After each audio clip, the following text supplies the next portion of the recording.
Right now, as you watch this, someone in Detroit is sitting in their living room, maybe drinking coffee, maybe watching TV, and 1,100 feet beneath their feet, further down than the tallest building in Michigan is tall, a controlled explosion just went off.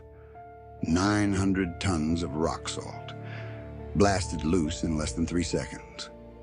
They felt it. A dull thud through the floor, a vibration in the walls. They felt it for years. Most of them have no idea what it is. Because beneath the city of Detroit, beneath its neighborhoods, its highways, its industrial southwest, there is a subterranean world covering 1,500 acres, over 100 miles of underground roads, chambers tall enough to fit a 4-story building, and it has been operating almost continuously for over a century. Almost nobody knows it's there. The people who live directly above it were never officially told. And the city that signed a lease to let it expand under residential property. According to public records, it has never once conducted an inspection. This is the story of the Detroit salt mine. What's down there? Who owns it? What almost happened to it? And what that means for the people living above it today. Let's go back to the beginning. Not 1910 when the mine first opened. Not even 1895 when salt was first discovered beneath Detroit's bedrock. Let's go back 400 million years. Michigan, at that point in geological history, sat at the edge of a shallow inland sea. As the basin sank and the water evaporated, it left behind something. A massive deposit of nearly pure sodium chloride, buried under what would eventually become one of America's most famous industrial cities. The salt layer sits roughly 1,100 feet down, shallow enough to reach, deep enough to have been forgotten entirely by the time Detroit became Detroit. The discovery in 1895 set off a race to extract it. The Detroit Salt and Manufacturing Company sank the first shaft in 1906. It was an engineering challenge, unlike almost anything attempted in the region at the time. Crews bored through hundreds of feet of glacial drift and shale. They encountered hydrogen sulfide gas. The work was dangerous, expensive, and slow. It cost 6 men their lives, and it bankrupted the company before a single pound of salt ever reached the surface. A reorganized company finished the shaft in 1910. When miners finally descended 1,060 feet into the earth, what they found wasn't a narrow cavern. It was a cathedral, rooms 50 to 60 feet wide, ceilings nearly 25 feet high. Pure white salt walls stretching in every direction under electric lighting. For the workers who first set foot down there, it must have felt like entering another world entirely, one that had been sealed away since before the first dinosaur walked the earth. By 1914, the mine was producing 8,000 tons of salt per month, primarily for the leather and food processing industries. A second, larger shaft was completed in 1925 to accelerate production. Equipment had to be disassembled on the surface, lowered piece by piece through an opening barely 6 feet wide, and reassembled in an underground workshop. Machinery that went down in those early decades never came back up. Some of it is still down there. The underground system expanded steadily over the following decades, following the room and pillar method, carving out large chambers while leaving massive columns of salt intact to hold up the roof and prevent the mile of rock above from collapsing. The mine grew to cover territory beneath multiple cities: Detroit proper, Melvindale, Allen Park, and Lincoln Park, communities that never voted on it. Communities that, by and large, had no idea. The mine operated continuously for 73 years. Then, in 1983, it went dark. The International Salt Company, which had owned the mine since 1914, cited falling salt prices and stiff competition from Canadian imports. Operations ceased.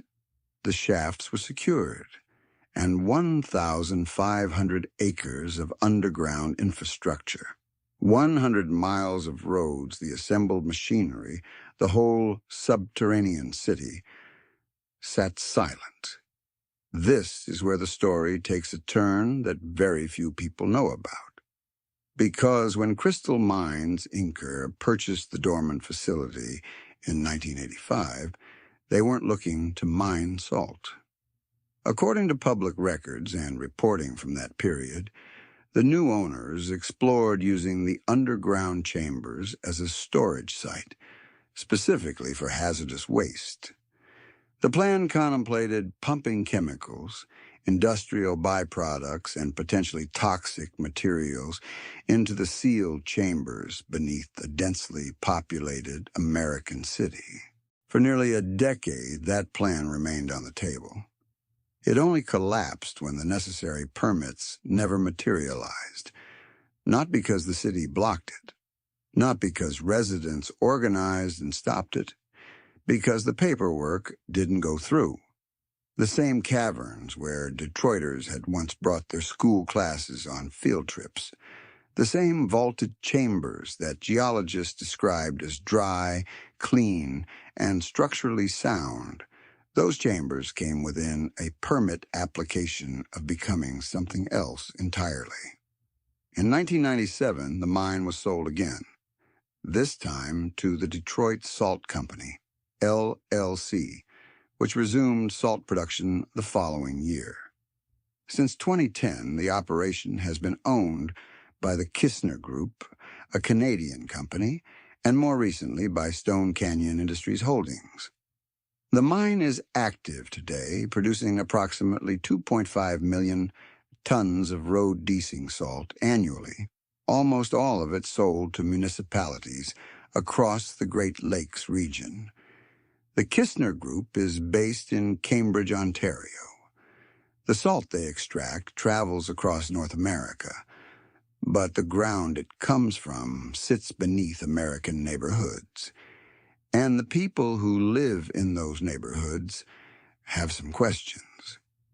In 1999, the city of Detroit signed a 20-year lease agreement with Detroit Salt, authorizing the company to extract salt from under public property in the city's southwest. Under the terms of that agreement, the company was required to monitor the impact of its operations and report to the city annually. The lease gave the city the authority to conduct independent inspections. According to city planning documents and reporting by the Metro Times, as of the early 2000s, the city had never exercised that inspection authority. Not once. The monitoring of the mine's impact on the surface was handled by the mine itself. It's like having the fox guarding the henhouse, said Carl Ramsey, who headed the South End Neighborhood City Hall at the time. The concern wasn't abstract. Residents in the neighborhoods above the mine had been filing complaints. Dishes rattling on shelves, cracks appearing in walls and foundations, the rumble of detonations that locals described as becoming part of the background texture of daily life. The company maintained, and still maintains, that its blasts are well within the limits set by the Mine Safety and Health Administration. City records provided by Detroit Salt to the Planning Department supported that position. But the city's own planning specialist acknowledged at a community meeting that the city had never independently verified those records. To extract the salt, Detroit Salt uses a mixture of diesel fuel and ammonium nitrate, the same basic composition, as one Metro Times report noted, as the device used in the 1995 Oklahoma City bombing. Underground, at depth, in controlled conditions, this is standard mining practice. The blasts produce around 900 tons of loosened salt in under 3 seconds. They happen regularly. They can be heard and felt above ground. The residents of the South End, Melvindale, and Allen Park who live and work in those vibrations largely have no formal mechanism to contest or even fully understand what is generating them. The mine is not a public facility. Tours ceased in the early 2000s. The shafts are private property, accessible only to employees and authorized personnel. And in August of 2025, a fire broke out at the surface facility. Fire crews responded after 1 a.m. to a blaze in a storage building above an office. A broken hydrant slowed the response. A stopped train delayed the hazmat team by several critical minutes. The fire rekindled 2 hours later. Air quality monitoring was activated. Mining operations were halted for the shift. No one was injured. The fire was eventually contained. The mine resumed operations, but the sequence of failures, the broken hydrant, the blocked road, the hazmat delay, the rekindle, raised a question that nobody in a position of authority has publicly answered. For a structure of this scale, operating beneath this many people, what does the emergency response protocol actually look like? What's underground in Detroit is not sinister. It's a genuine feat of engineering that has been operating in various forms for over 100 years.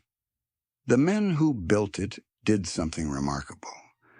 The men who work in it today operate in conditions that are, by most safety metrics, among the best in the industry. But the gap between what is happening beneath those neighborhoods and what the people above them know about it, that gap has never really closed. A company that went bankrupt trying to reach the salt. A mine that sat idle while someone tried to turn it into a hazardous waste repository. A lease that granted oversight authority the city never used. Explosions that residents feel in their walls and have no formal way to question. There is a city beneath Detroit. It has been there for over a century. Most of the people living above it have no idea what goes on down there. And the one agency with the authority to tell them, they haven't looked. That's the part that stays with you. Not the engineering, which is genuinely remarkable. Not the scale. Though 1,500 acres beneath a living city is almost impossible to picture. What stays with you is the silence, the gap between what is happening beneath those neighborhoods and what the people in those neighborhoods have ever been told. A lease signed, an inspection never made, complaints filed and quietly absorbed. A fire in August that raised every question the city hasn't answered. America is full of structures like this, hidden beneath its streets, sealed behind its bureaucracies, forgotten by the institutions that were supposed to be watching. That's what this channel exists to find. If that's the kind of story you want to keep following, subscribe. Every video we make starts exactly where this one did, with something buried, something overlooked, and the question nobody thought to ask out loud. Detroit felt those explosions today and tomorrow, and they still don't know why.